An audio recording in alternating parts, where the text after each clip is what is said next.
Hello, my name is Xavier Panaya, and I am from Lab Section 6. Today I'll be talking about my lab for the copper yield experiment.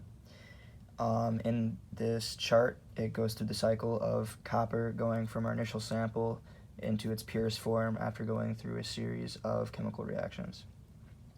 So in the beginning, we start with our original copper sample, and then after adding HNO3, we then have a yield of CuNO32, H2O, and NO2.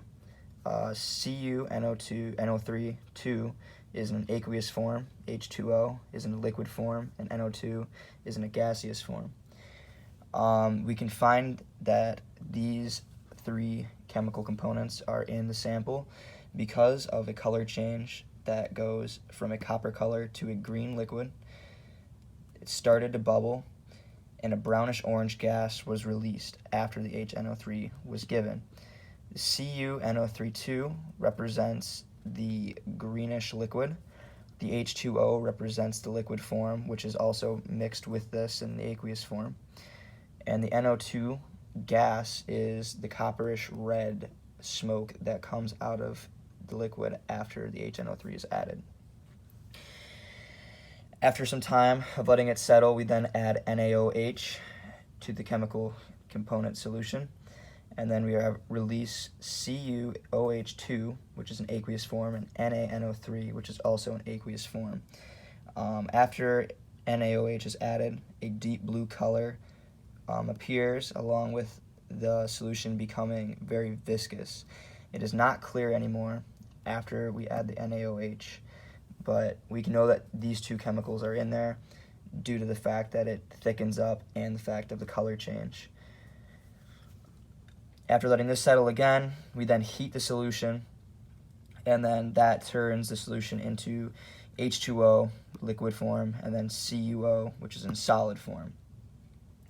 As we heat it, we also stir it, and then as we stir, dark particles start to form in the solution, and it continues to get dark until turning completely black. So the deep royal blue color turns to black as we stir it while it is heated.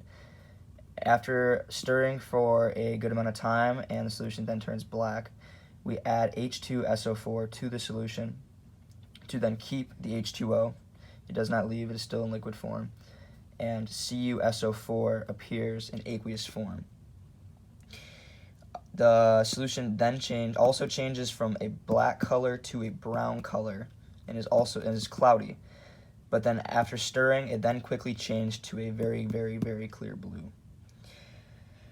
The liquid, like I said, represents the H2O in the solution, and the CuSO4 in aqueous form is represented by the fact that there is a blue color, and that is the chemical component in the solution. After letting the solution sit again, we add zinc particles into it, and after we add the zinc particles, H2 is released in a gaseous form, and we know this because of the bubbling in the solution. We get our original copper yield, but copper in its purest form instead of its original form like we added in the beginning. That is represented by these two sections here. And ZnSO4 in aqueous form also is in the solution from the chemical reaction that occurs with the zinc and the copper solution from before. For this experiment, my calculations are shown above. The original sample is shown by the 0.508 grams, and the final yield is 0.375 grams. You would divide these out and then multiply by 100 to give us a percent yield of 73.82%. Experiment error.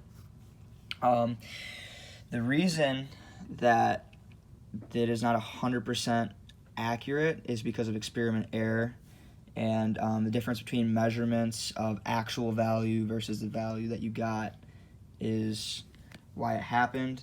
For example, when we were pouring the solution into different beakers, sometimes overflow or accidental mixing or loss of material could cause this to happen, along with overboiling and splashing and losing experiment yield could occur.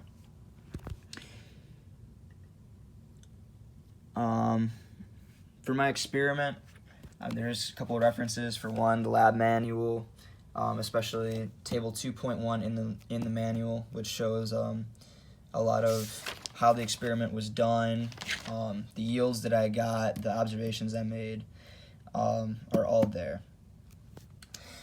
All in all, thank you for listening to my experiment, and have a good day.